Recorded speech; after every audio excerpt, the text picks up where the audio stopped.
ارشاد ربانی ہے جو آیت کریمہ شروع ہو رہی ہے کہ یا بنی اسرائیل، اللہ تعالیٰ نے فرمایا ہے کہ اے بنی اسرائیل، اور بنی اسرائیل یہ وہی لقب ہے جو ان کا پہلے سے چلا آ رہا ہے، اور اس آیت کریمہ میں اللہ تعالیٰ نے ان لوگوں کو تلقین کی ہے اخلاقیات کی، اور بتایا ہے کہ تم نے کیا کیا چیزیں کرنی ہیں، کیا اچھی چیزیں اللہ نے تمہیں دی ہیں اور تم نے ان پر عمل کرنا ہے۔ یا بنی اسرائیل، اے بنی اسرائیل، اب اللہ تعالیٰ نے فرمایا کہ لا تعبدون الا اللہ، تم اللہ کے علاوہ کسی کی عبادت نہیں کرو گے۔ یہ لا تعبدون کے جو الفاظ ہیں یہ بظاہر خبر ہیں، یہ بظاہر خبر ہیں۔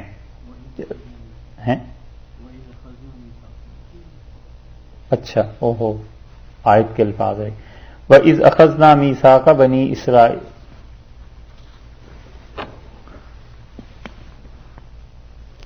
اچھا، اللہ تعالی نے یہاں جو بنی اسرائیل سے تخاطب ہے ذکر کیا ہے، یہ بظاہر خبر کے الفاظ ہیں، لیکن حقیقت میں یہ خبر جو ہے، یعنی اللہ تعالی بجائے اس بات کے کہ ایک خبر دیں، اس کو اس طرح سمجھنا چاہیے کہ اللہ ان لوگوں کو امر کر رہے ہیں، حکم دے رہے ہیں وَإِذْ أَخَذْنَا مِيثَاقَ بَنِي إِسْرَائِيلَ، اور جب ہم نے پکا عہد و پیمان لیا بنی اسرائیل سے۔ یہ میثاق کا لفظ اس سے پہلے بھی گزر چکا، اور میثاق کا ترجمہ آپ سے کر دیا تھا کہ پختہ عہد لینا، پکا عہد اور وعدہ اور پیمان۔ بنی اسرائیل سے لیا کہ لا تعبدون الا اللہ، کہ تم اللہ کے علاوہ کسی کی عبادت نہیں کرو گے۔ یہ لا تعبدون کے جو الفاظ ہیں بظاہر یہ خبر ہے کہ اللہ تعالی نے فرمایا ہم نے ان سے پکا عہد لے لیا کہ تم لوگ اللہ کے علاوہ کسی اور کی عبادت نہیں کرو گے۔ اگر ہم اس کو اسی طرح مان لیں تو پھر تو معلوم ہوتا ہے کہ ماضی کا ایک قصہ تھا کہ ماضی میں اللہ نے ایسا عہد و پیمان ان سے لیا، لیکن مفسرین کہتے ہیں کہ یہ تعبدون جو یہاں آیا ہے، زمخشری نے کشاف میں اور ابن کثیر رحمۃ اللہ علیہ نے بھی لکھا ہے کہ وہ کہتے ہیں خبر سے زیادہ تاکید امر میں ہوتی ہے۔ اس کا مطلب کیا ہے؟ مطلب یہ ہے کہ ایک ہے خبر دینا اور ایک امر حکم کرنا کسی چیز کا، تو وہ کہتے ہیں خبر میں زیادہ تاکید پائی جاتی ہے کسی چیز کا امر کرنے میں۔ مثلاً آپ نے کسی سے کہا کہ آپ پانی پیجئے، چائے پیجئے، تو یہ آرڈر ہوا، حکم ہوا، ریکویسٹ ہوئی، ایک چیز ہوئی نا کہ یہ کریں۔ اب اس میں اس نے کیا یا نہیں کیا اس کے بارے میں کچھ نہیں کہا جا سکتا، مگر جب آپ خبر دیتے ہیں کہ میں نے اس سے کہا کہ پانی پیو اور اس نے پانی پیا، تو یہ پانی پیا، یا کسی کے متعلق آپ کہتے ہیں کہ اس نے پانی پیا، تو یہ حکم سے زیادہ پکی اور یقینی چیز ہے کہ آپ نے نقل کیا کہ یہ فعل ہو گیا، یہ کام ہو گیا، پانی اس نے پی لیا۔ کسی سے آپ کہیے کہ چلو یہاں سے جاؤ، اور کسی سے آپ کسی کے متعلق کہتے ہیں کہ یہاں سے چلا گیا، تو چلا گیا جانے میں زیادہ تاکید پائی گئی بنسبت امر کے۔ تو کبھی کبھی قرآن حکم کی بات کرتا ہے لیکن تعبیر کر دیتا ہے اس کو کس چیز سے؟ خبر سے تعبیر کر دیتا ہے۔ تو جب خبر سے تعبیر کرتا ہے تو مطلب یہ ہے کہ پکی بات اور یقینی بات، یقینی طور پر ہم نے اس کا حکم دیا۔ سمجھ آئی؟ یہ چیزیں قرآن پاک کو سمجھنے بھی میں مدد دیتی ہیں، اور خاص طور پہ قرآن پاک کے ترجمے میں مدد دیتی ہیں کہ جب کوئی آدمی اس کا ترجمہ کرے، اپنے طور پر سمجھنا چاہے، تو یہ چیزیں بڑے کام کی ہیں۔ اس لیے اس میں لا تعبدون الا اللہ، کہ تم اللہ کے علاوہ کسی کی عبادت مت کرو، اس میں اللہ تعالیٰ نے فرمایا کہ ہم نے بنی اسرائیل سے پکا عہد لیا کہ تم اللہ کے علاوہ کسی کی عبادت نہیں کرو گے، تو یہ بظاہر تو خبر ہو گئی نا کہ تم اللہ کے علاوہ کسی کی عبادت نہیں کرو گے، خبر ہو گئی نا، لیکن حقیقت میں کیا ہوا؟ یہ حکم ہو گیا۔ تو جب حکم ہو گیا تو پھر کیا ترجمہ بنے گا کہ ہم نے بنی اسرائیل سے یہ پکا عہد لے لیا کہ اللہ کے علاوہ کسی کی عبادت نہ کرنا، نہ کرو، امر ہو گیا۔ ٹھیک ہے؟ تو دیکھا ترجمہ کہاں سے جا کے کہاں پہنچ گیا کہ خبر اور امر میں فرق ہوا، لیکن امر اللہ کا، وہ خبر اس سے زیادہ تاکید کی چیز ہے۔ یہ بات ہے جو اس ظالم نے لکھی ہے زمخشری نے کشاف میں، اور کہتے ہیں وہ معتزلی تھا لیکن کمال کی چیزیں لکھتا ہے بھی۔ کسی آدمی کو اللہ توفیق دے اور وہ زمخشری کے حالات سارے پڑھے اور شاید یہ نکل آئے کہ اس نے توبہ کر لی ہو معتزلہ سے، اعتزال سے، اور وہ اہل سنت میں داخل ہو گیا ہو، اس کی بعض چیزیں ایسی ملتی ہیں، لیکن اتنا وقت کہاں سے لائیں اور اتنی زیادہ تحقیق کے لیے کتابیں کہاں سے لائیں کہ خود کریں۔ کاش کوئی اللہ کا بندہ اس موضوع پہ لکھتا تو ممکن ہے اس زمخشری کو اللہ نے جو قرآن کا اتنا گہرا فہم دیا تھا، یقیناً خدا کا کوئی نہ کوئی فضل اس پہ ہوا ہوگا۔ تو فرمایا اللہ تعالی نے کہ لا تعبدون الا اللہ، اللہ کے علاوہ کسی کی عبادت نہ کرو، وبالوالدین احسانا، اور والدین کے ساتھ احسانہ حسن سلوک۔ کیا حسن سلوک؟ حکم ہو گیا نا کہ اللہ کے علاوہ کسی کی عبادت نہ کرو، اور والدین کے ساتھ حسن سلوک کیا کریں نہ کریں؟ کیا والدین کے ساتھ حسن سلوک کریں؟ اچھا، یہاں پر دیکھیے تعبدون کا لفظ آیا تھا نا کہ عبادت اللہ کے علاوہ کسی کی عبادت، تعبدون عبادت نہ کرنا، یہاں بھی کوئی لفظ ہونا چاہیے تھا۔ اس لیے مفسرین کہتے ہیں کہ یہاں پہ آئے گا یہ کہ وَتُحْسِنُونَ بِالْوَالِدَيْنِ احسانا، وہ بات آ گئی نا، علقتها طبنا، کہ میں نے اسے چارہ کھلایا اور پانی ٹھنڈا، تو ٹھنڈا پانی تو پلایا ہوتا ہے، تو اس لیے والدین کے ساتھ اگرچہ وہ پوری طرح منطبق نہ بھی آئے اس جگہ پہ، تو بھی والدین کے ساتھ کیا وَتُحْسِنُونَ، اور تم حسن سلوک سے کام لینا والدین کے ساتھ۔ یہ اب بات پوری بنتی ہے۔ قرآن پاک ایسے الفاظ کو جو چھوڑ جاتا ہے تو وجہ یہی ہے کہ جو لوگ مخاطب تھے وہ بھی سمجھتے تھے، اور قرآن پاک کو وہ بھی سمجھنے کا اللہ نے صلاحیت اور استعداد دی ہے جو قیامت تک آئیں گے۔ وَذِی الْقُرْبَىٰ، اور ہم نے بنی اسرائیل کو کہا کہ تم حسن سلوک سے کام لینا اپنے رشتہ داروں سے، والیتامیٰ، اور یتیموں سے، والمساکین، اور مسکینوں سے۔ دو الفاظ اللہ تعالی نے ارشاد فرمائے ہیں، مسکین کا اور یتیم کا، اور اللہ تعالی نے فرمایا ہے کہ یتیمن اور مسکینن، مسکینن ذا متربہ، سورہ بلد میں آیا ہے نا، ارشاد فرمایا ہے کہ دیکھیے 30ویں پارے میں اس جگہ پہ سورہ بلد میں اللہ تعالی نے ایک بات ارشاد فرمائی ہے، اس سے مسکین کا ذرا اور مطلب اور مفہوم واضح ہو جاتا ہے۔ سورہ بلد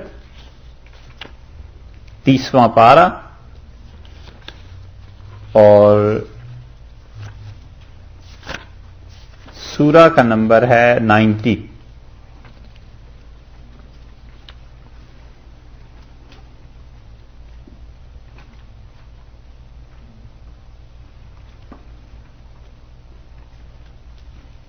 آیت نمبر 11 اس کی دیکھیے، فَلَقْتَحَمَ الْعَقَبَةَ، اور وہ ہرگز عبور نہیں کر سکے گا دشوار گزار گھاٹی کو، راستے کو۔ گھاٹ سمجھتے ہیں؟ پہاڑ، پہاڑی راستہ۔ اللہ نے کہا ہے کہ وہ ہرگز آدمی اس کو عبور نہیں کر سکے گا، پہاڑ پہ چڑھ کے دوسری طرف اتر جائے، یہ کسی انسان سے نہیں ہو سکے گا۔ وما ادراک ما العقبہ، اور تمہیں کیا معلوم کہ وہ گھاٹی کیا ہے؟ مراد قیامت کا دن، یعنی قیامت کا دن جو ہے وہ نپٹائے نہیں نپٹے گا کسی سے، اور اس دن وہ گزارے نہیں گزرے گا کسی سے۔ تمہیں پتہ نہیں وہ کتنا مشکل، کتنا سخت راستہ ہے، وہ راستہ کیسے طے ہوگا؟ فک رقبۃ، لوگوں کی گردنیں چھڑاؤ، اس سے تمہارا راستہ طے ہو جائے گا۔ غلاموں کو آزاد کرنا، فک و رقبتن، گردنوں کا چھڑانا، فک و رقبتن، لوگوں کی گردنیں آزاد کراؤ، یعنی جیل میں کام کرو جا کر، اور جیل میں قیدی جو ہیں وہ رہائی پائیں۔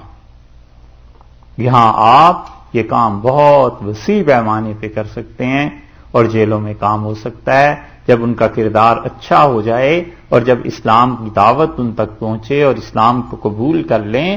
تو ہم سے اتنے لوگوں نے یہ بیان کیا ہے، اتنے لوگوں نے جو سب جھوٹ نہیں بول سکتے، کہ انہوں نے کہا جیل میں جس کا کردار اچھا ہو جاتا ہے اس کی قید کی مدت بھی پھر کم کر دیتے۔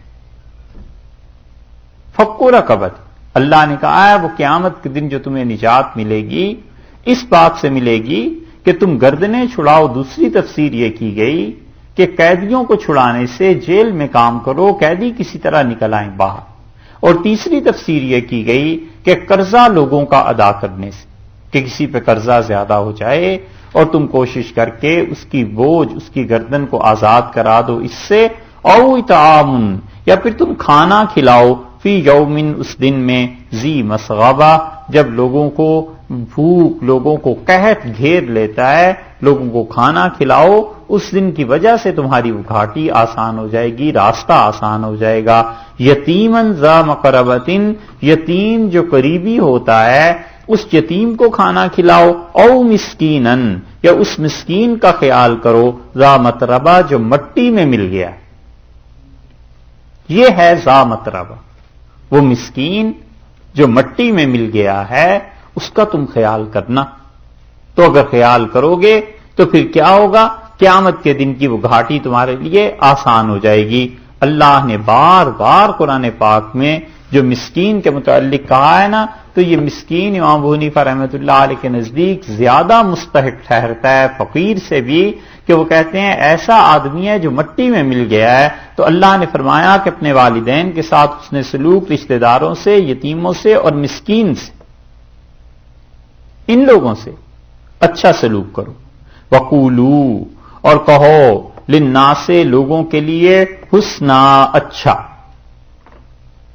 لوگوں کے لیے اچھا کہو۔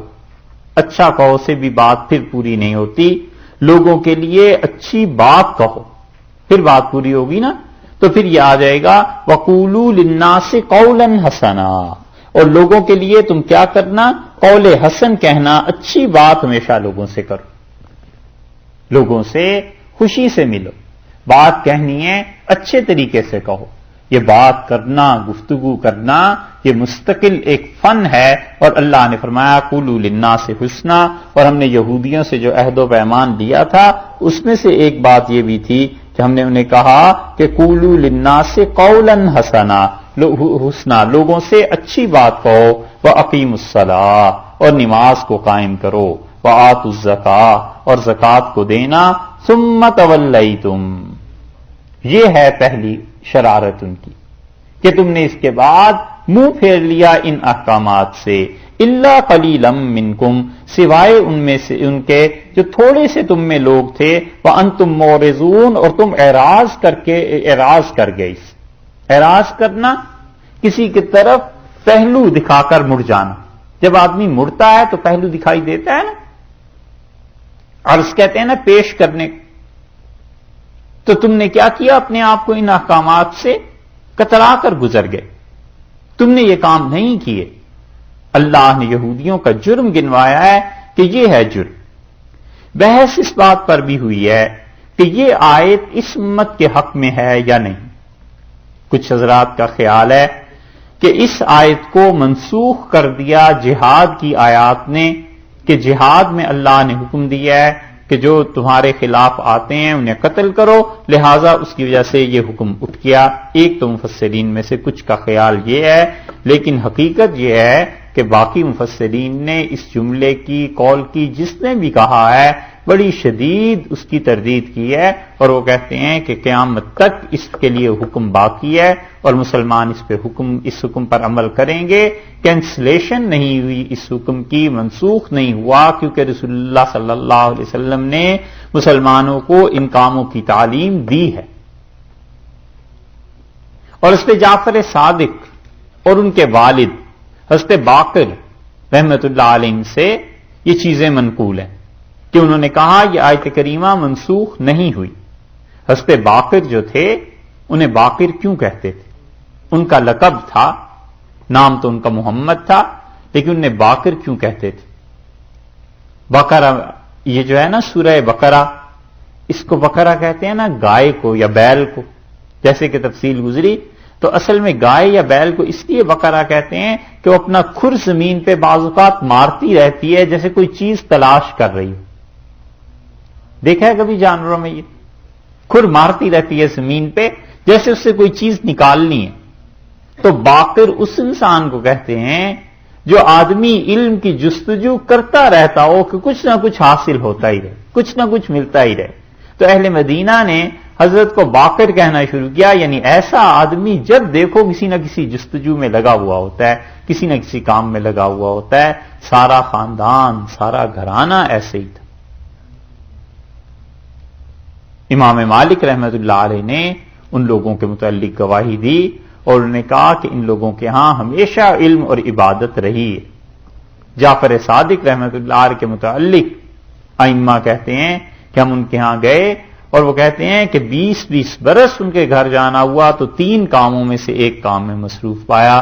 یا تو روزہ رکھے ہوئے تھے، یہ بھی اللہ کی عبادت تھی، اور یا نماز پڑھ رہے تھے، یہ بھی اللہ کی ایک عبادت تھی، اور یا کسی سے بیٹھ کے علم کی کوئی بات کر رہے تھے. ہر وقت گویا ان کی عبادت میں ہی گزرتا تھا. تو اس لیے امام باقر رحمت اللہ علیہ نے اس آیت کریمہ کے متعلقہ صاحب روح المعانی نے نقل کیا ہے. وہ کہتے ہیں بالکل کوئی منسوخ نہیں ہوئی. یہ آیات کا ناسخ اور منسوخ ہونا یہ انشاءاللہ کل آ جائے گا. وہ آیت آئے گی آگے ایک، اور اس پہ نسخ کی بحث ایک مرتبہ کر لیں گے تاکہ سارے قرآن پاک میں وہ آپ کو پھر انشاءاللہ کام دیتی رہے گی.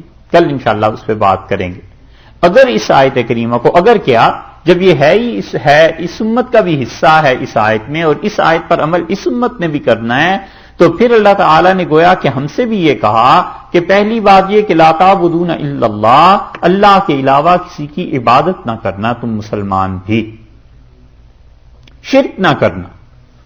وبالوالدین احسانا، اور اپنے والدین کے ساتھ حسن سلوک سے کام لینا، یعنی سوائے اس کے کہ وہ شرک پر مجبور کریں باقی ان کے ساتھ نیکی کرتے ہی رہنا. اتنا کچھ لکھا ہے اس پہ کہ رسول اللہ صلی اللہ علیہ وسلم نے فرمایا اپنے والدین کی طرف محبت سے، شفقت سے دیکھنا، اس پہ بھی خدا نے ثواب رکھا اور بڑا حق رکھا ہے اللہ نے والدین کا. اللہ تعالی نے کہا ہے کہ تم ان کے لیے برابر دعا بھی کرتے رہو اور ان کے ساتھ حسن سلوک بھی کرتے رہو. یعنی وفات کے بعد بھی ان کے حقوق باقی رہتے کہ وہ دنیا سے چلے گئے، اس کے باوجود ان کو نیکی سے یاد کرے. اور رسول اللہ صلی اللہ علیہ وسلم سے کسی نے کہا کہ اللہ کے رسول، میں اپنے والدین کا بڑا نافرمان تھا اور مجھے کوئی چیز بتائیں.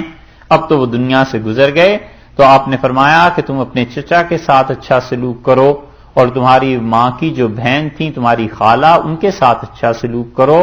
اور آپ نے فرمایا، دوسری روایت میں آتا ہے، آپ نے کہا کہ اپنے والد کے دوستوں کے ساتھ اچھی طرح پیش آنا اور اپنی والدہ کی سہیلیوں کے ساتھ اچھی طرح پیش آنا. اور اسی سے استنباط کر کے فقہا نے لکھا ہے کہ والدین میں سے کسی کے حق میں کوتاہی ہو گئی ہو اور وہ دنیا سے چلے گئے ہوں تو ان کی طرف سے کثرت سے صدقہ اور خیرات انسان کرتا ہی رہے تاکہ جنت میں ان کی روح کو ان کو ثواب ملے. اور رسول اللہ صلی اللہ علیہ وسلم نے یہ بھی بتلایا کہ جنت میں اس کا درجہ بلند ہوتا ہے تو وہ کہتا ہے میرے پروردگار میرے عمل تو ختم ہو گئے، تو اللہ فرماتے ہیں ولد صالح یدعو لک، یا فرشتے اس سے اللہ کا پیغام دیتے ہیں اور کہتے ہیں کہ تمہارا نیک بیٹا ہے جو تمہارے لیے دعا کر رہا ہے نا، اس کی وجہ سے تمہارا درجہ بلند ہو رہا ہے. تو ان کے حقوق زندگی میں بھی اور ان کی زندگی کے بعد بھی رہتے ہی ہیں. اور اسی لیے قرآن نے بہت بڑی، اللہ نے ان چیزوں کو بہت بڑی چیزوں میں انعامات میں شمار کیا ہے کہ کسی انسان کی اولاد نیک ہو، تو اللہ نے اسے بہت بڑا اپنا انعام قرار دیا ہے، کیونکہ اولاد جب نیک ہوگی تو ماں باپ کو یاد رکھے گی نا. اور اس کو بھی خدا نے انعام قرار دیا ہے کہ کسی کے والدین نیک ہوں، دونوں کو. کیونکہ والدین جب نیک ہوں گے تو اپنی اولاد کے لیے بہتر سے بہتر دعا کریں گے، تربیت دیں گے، تعلیم دیں گے. یہ ہمارے لیے بھی حکم ہے. وذی القربیٰ، اور ارشاد فرمایا کہ رشتہ داروں کے ساتھ تم حسن سلوک سے کام لینا. اکثر مفسرین نے لکھا ہے کہ رشتہ داروں کے ساتھ حسن سلوک کا مطلب یہ ہے کہ مالی طور پر ان کی مدد کی جائے. جتنی بھی رشتہ داریاں ہیں سب کو نبھایا جائے، اور جتنی بھی رشتہ داریاں ہیں سب کو دیکھا جائے اور قائم کیا جائے رشتہ داریوں کو. اس کے الگ فضائل ہیں. اسی لیے حضرت عمر رضی اللہ عنہ کو جب وہ ایک رشتہ ملا کہ ایک لڑکی کہتی ہے اپنی ماں سے کہ امیر المومنین نہیں تو اللہ تو دیکھ رہے ہیں، تو حضرت عمر رضی اللہ عنہ نے کہا کہ اپنے بیٹوں سے کہ تم میں سے کوئی وہاں شادی کر لو، اور اپنے بیٹے حضرت عاصم رضی اللہ عنہ کی شادی حضرت عمر رضی اللہ عنہ نے وہاں کرائی تھی. تو یہ رشتے ایسی چیزیں جو جوڑنے کے، اور اس کا اتنا اثر پہنچتا ہے. اب لوگوں میں یہ بات شاید نہیں رہی. حضرت عمر رضی اللہ عنہ کو جب شہادت کا مرحلہ آیا ان کا، تو انہوں نے اپنے حساب کروایا کہ کتنا قرض میں نے دینا ہے، اور پھر حضرت عمر رضی اللہ عنہ نے کہا کہ میرا قرض تقسیم کرو، فلاں اس میں اتنا حصہ ڈالے گا، فلاں اتنا حصہ ڈالے گا، فلاں اتنا حصہ ڈالے گا. اور ارشاد فرمایا کہ اگر عمر کچھ چھوڑ کے دنیا سے جاتا تو اس کی وراثت بھی اسی طرح تقسیم ہوتی. تو اب اس کے قرض کو بھی اسی طرح تقسیم کرو تاکہ میرے رشتہ دار میرے قرض میں مدد دیں اور قرض کی ادائیگی ہو. اور یہ رشتے اسی وجہ سے باندھے ہیں شریعت نے کہ اگر یہ نظام ہوتا رائج کہ جو قرض ہے وہ بھی رشتہ دار ادا کر دیں گے، تو پھر ہوتا یہ کہ ہر کوئی ایک دوسرے کی خبر رکھتا اور کہتا بھائی یہ قرضہ نہ لو، یہ خدا کی نافرمانی کے لیے یہ کام نہ کرو، یہ جو آپ کریں گے کل کو ہم سب پر بوجھ تاوان یہ دینا پڑے گا، تو تم کیوں ایسی حرکتیں کرتے. یہ اس طرح آپس میں بندھ جاتی ہیں چیزیں، چیک لگ جاتا ہے نا انسان پہ، تو وہ پھر نکل نہیں سکتا اپنے دائرے سے. اس لیے ارشاد فرمایا کہ والدین کے ساتھ حسن سلوک اور رشتہ داروں کے ساتھ، والیتامی اور یتیموں کے ساتھ. یتیموں کے متعلق بھی شریعت نے یہی حکم دیا ہے، اور رسول اللہ صلی اللہ علیہ وسلم نے خاص طور پہ وصیت کی، اور آپ نے کہا مسلمانوں کے اس گھر میں کوئی خیر نہیں جہاں کوئی یتیم بچہ پرورش نہ پائے.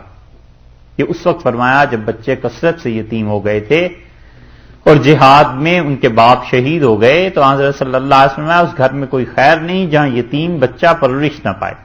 تو پھر لوگوں نے یتیم بچوں کو لے لیا اور ان کی پرورش شروع کر دی. اب بھی یہ موقع ہے کہ ہزاروں بچے یتیم ہو جاتے ہیں اور لوگوں کو چاہیے کہ ان کی پرورش کریں. بوسنیا میں قتل عام ہوا ہے ایک طرح سے مسلمانوں کا، اور کچھ عرصے کے بعد ان سالوں میں ہم نے انگلینڈ میں خود دیکھا مسلمان بچے چھوٹے چھوٹے اتنے گورے اتنے پیارے اور خوش ہنس رہے ہیں کھیل رہے ہیں، اور اسٹیشن پہ 4000 بچے تھے. آپ سوچ سکتے ہیں کتنا مجمع ہجوم اور بچوں کی آوازیں، اور ہر طرف کوئی کچھ کھا رہا ہے، کوئی کھلونوں سے کھیل رہا ہے، سب کچھ.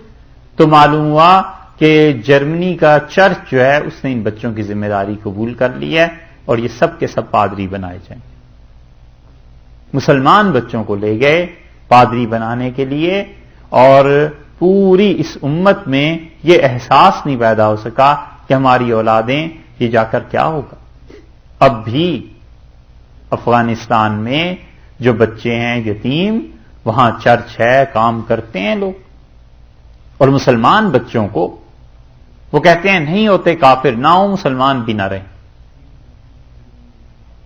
اس لیے اللہ نے کہا کہ یتیموں کے ساتھ اچھا سلوک کرو، والمساکین، اور مسکینوں کے ساتھ بھی فرمایا کہ اچھا سلوک کرو.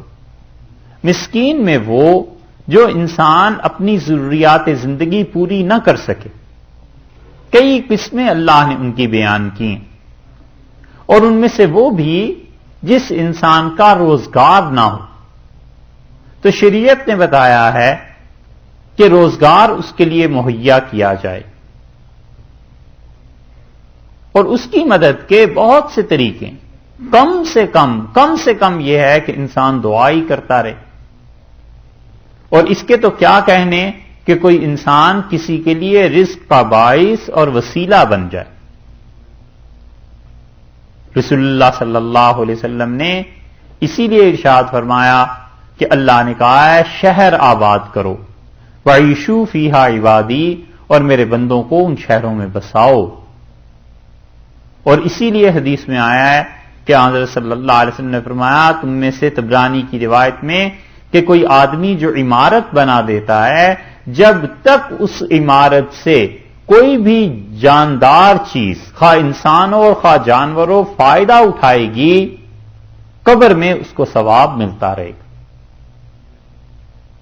ایسی روایات کی وجہ سے اب تک مسلمانوں کی 500 سال کی عمارتیں قائم ہیں، 600 برس کی عمارتیں قائم ہیں کہ انہیں پتا تھا یہ صدقہ جاریہ ہے کہ اچھی عمارت بنا دی اور اپنا خاندان ہی چاہے اس میں رہے، چاہے اپنے بیٹے پوتے پوتیاں کوئی بھی رہے، بہرحال اللہ کے ہاں اجر ہے.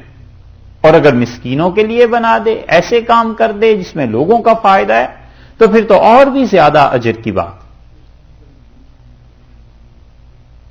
اس لیے مختلف اس کی صورتیں ہیں قرآن پاک میں آتی رہیں گی. تو ان کے لیے رزق کا بندوبست کر دینا کہ یہ کماتے رہیں اور اس آدمی کا رزق چلتا رہے، خدا کی محبوب ترین کاموں میں سے ایک کام. اسی لیے قرآن نے 10 سے زائد جگہ پر یہ کہا ہے کہ لوگوں کو کھانا کھلاؤ. یہ نہیں کہا مسلمانوں کو کھانا کھلاؤ، بلکہ فرمایا کھانا کھلاؤ لوگوں کو. کافروں تک کو کھانا کھلانے میں ثواب ہے، حتیٰ کہ وہ مسکین نہیں ہے تو بھی اس کو کھانا کھلانے میں ثواب. اور مسکین کے لیے رزق کا بندوبست رسول اللہ صلی اللہ علیہ وسلم نے کئی موقعوں پہ ایسے فرمایا. اور حدیث میں آتا ہے اعلان بھی ہوتا تھا کہ تم میں سے آج ہمارے یہاں اتنے مہمان ہیں، تم میں سے کوئی انہیں اپنے ساتھ لے جا سکتا ہے، کوئی اپنے گھر لے جائے.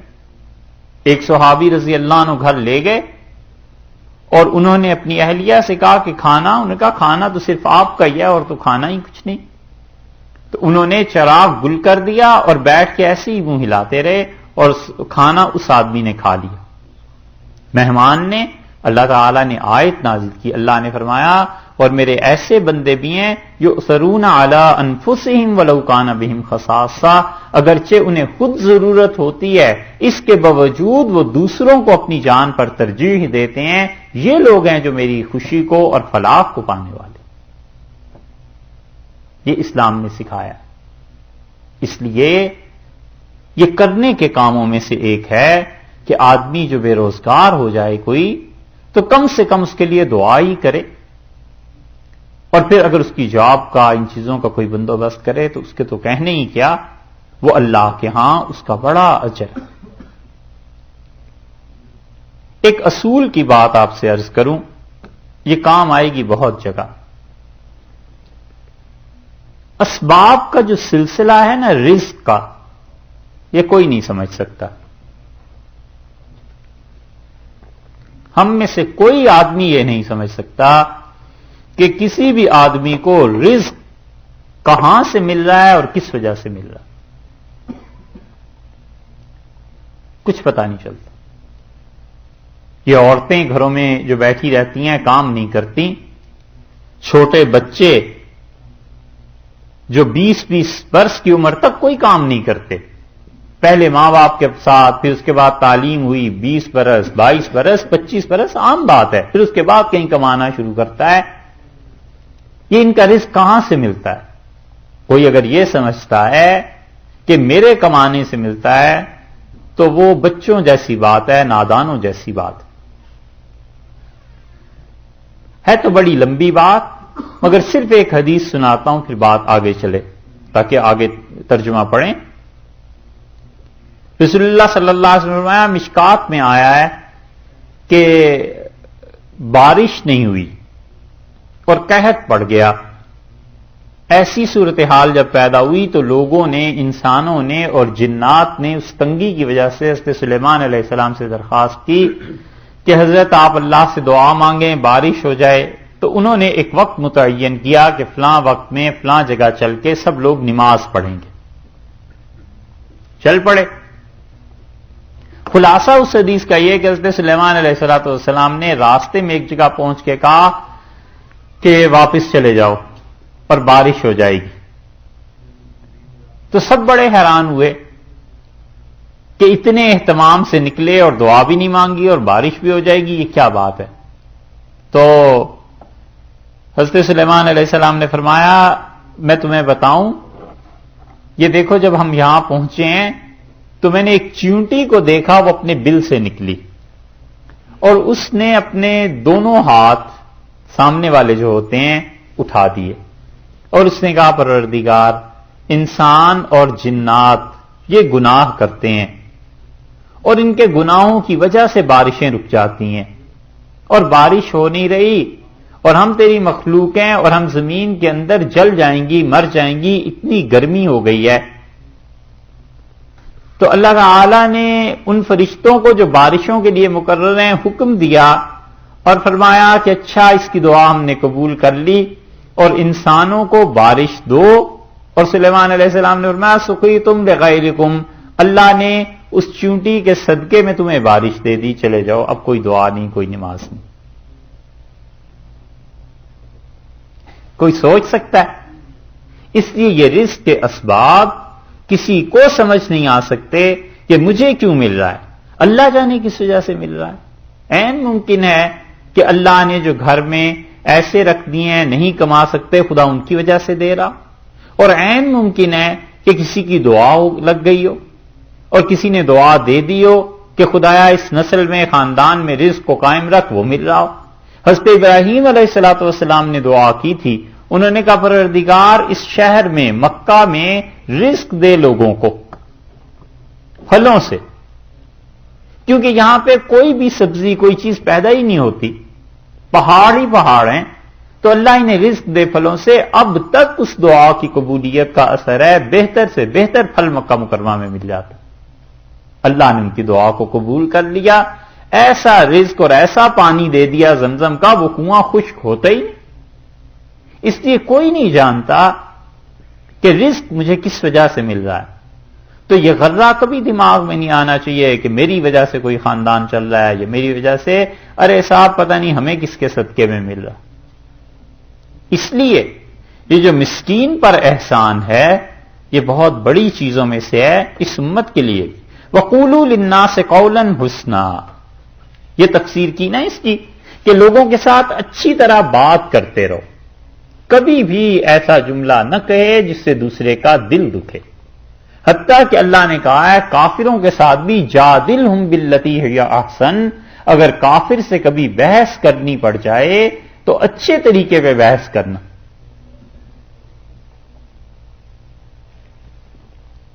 یہاں تک کہ رسول اللہ صلی اللہ علیہ وسلم جانوروں پر احسان کرو، اور جب ذبح کرنا ہو تو آپ نے فرمایا تیز چھری سے ذبح کرو، اور ارشاد فرمایا ایک جانور کے سامنے دوسرے جانور کو مت ذبح کرو، منع کیا اس بات سے کیونکہ جانور ظاہر ہے شعور تو ہے اسے۔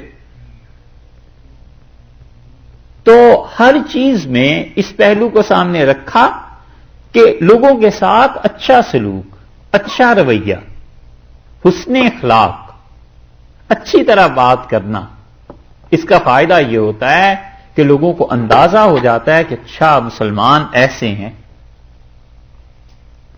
کوئی آدمی ایران اور عراق اور شام اور مصر اور اردن اور ہندوستان سے چل کے مدینہ منورہ یہ نہیں دیکھنے گیا تھا کہ صحابہ رضی اللہ عنہ نمازیں کتنی لمبی پڑھتے ہیں اور یہ خدا کی عبادت کتنی کرتے ہیں، انہوں نے تو یہ دیکھا کہ ایک ایسی قوم آئی ہے نئی، یہ بات کرتے ہیں تو سچی کرتے ہیں، وعدہ کرتے ہیں تو یہ پورا کرتے ہیں، ان کے پاس چلے جاؤ یہ اپنے کھانے میں سے آدھا کھانا دے دیتے ہیں، کپڑوں میں یہ شیئر کر لیتے ہیں، ان سے بات پوچھو تو یہ بات کو اچھے طریقے پہ سمجھا دیتے ہیں، یہ اتنے اچھے اخلاق کے لوگ آئے ہیں، کیوں نہ ہم بھی انہی کے دین میں داخل ہو جائیں۔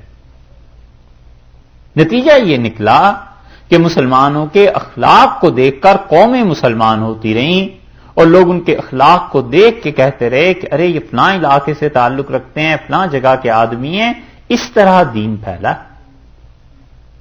اور یہ وہ دولت ہے جو ہمارے اپنے گھر کی تھی مسلمانوں کی، اور ہم نے اس دولت کو اپنے ہاتھ سے نکال دیا۔ حضرت نظام الدین اولیاء رحمۃ اللہ علیہ کہتے تھے کہ میں جب بیعت کے لیے حاضر ہوا، پھر اجازت مجھے ملی حضرت فرید الدین مسعود شکرگنج رحمۃ اللہ علیہ کے ہاں سے، پاک پتن جو پاکستان میں ہے جودن، تو مجھ سے حضرت نے فرمایا کہ ہم نے دہلی میں ایسا درخت لگایا ہے کہ اللہ کی مخلوق صدیوں اس سے فائدہ اٹھائی۔ اور پھر مجھ سے فرمایا کہ نظام الدین کیا کرنے کا ارادہ ہے؟ تو میں نے کہا حضرت جو آپ فرمائیں۔ تو مجھ سے کہا کہ لوگوں کے حقوق پورے کرتے رہنا اور کسی کا دل نہ دکھانا۔ اور فرماتے تھے میں راستے میں سوچتا رہا کہ لوگوں کے حقوق پورے کرنے کا جو حضرت نے کہا ہے تو کس کے حقوق میرے ذمہ ہے؟ جس قافلے میں جا رہا تھا سوچتا رہا، راستے میں اس قافلے پہ ڈاکہ پڑ گیا۔ تو ڈاکو جب میرے پاس آئے تو انہوں نے کہا تمہارے پاس پیسے؟ تو میں نے اپنے پیسے نکال کے انہیں بتایا کہ اتنے پیسے ہیں بس۔ تو ان کا کوئی اور؟ میں نے کہا اور نہیں۔ تو وہ ہنسا اور مجھے کہنے لگا کہ تم کسی خانقاہ سے تو نہیں آئے؟ میں نے کہا ہاں۔ پھر میں نے نام لیا تو اس سے پیسے واپس کر دیے۔ اس نے کہا یہ وہاں کا اثر ہے، وہاں جو جاتا ہے وہ آدمی ایسے ہی سچا ہو جاتا ہے۔ اور کہتے تھے میں دہلی آیا تو مجھے یاد تھا کہ طالب علمی کے زمانے میں ایک ہندو سے کتاب لے کر مجھ سے ضائع ہو گئی تھی، پڑھی تھی، تو میں نے لائبریری میں جا کے وہ کتاب اپنے ہاتھ سے لکھی اور اس کے گھر گیا دینے کے لیے، بڈھا ہو گیا تھا بالکل ہی۔ تو میں نے جب کتاب دی تو اس نے کتاب دیکھی، پھر میں نے اسے یاد دلایا کہ میں یوں پڑھتا تھا اور آپ سے کتاب لے گیا تھا۔ تو اس نے میری بات سننے کے بعد کہا کہ تم کہیں فرید الدین مسعود رحمۃ اللہ علیہ کے متعلق ان کا کہا کہ تمہارا ان سے تعلق تو نہیں ہو گیا؟ تو میں نے کہا آپ کو کس نے بتایا؟ انہوں نے کہا ہمارے زمانے میں مسلمانوں میں جو اس خانقاہ میں جاتے ہیں ان میں یہ خوبی ہوتی ہے کہ وہ لوگوں کے حقوق پورے کرتے ہیں۔ حضرت فرماتے تھے کہ میں نے اللہ کا شکر ادا کیا کہ اپنے شیخ کے لیے بدنامی کا باعث نہیں بنا۔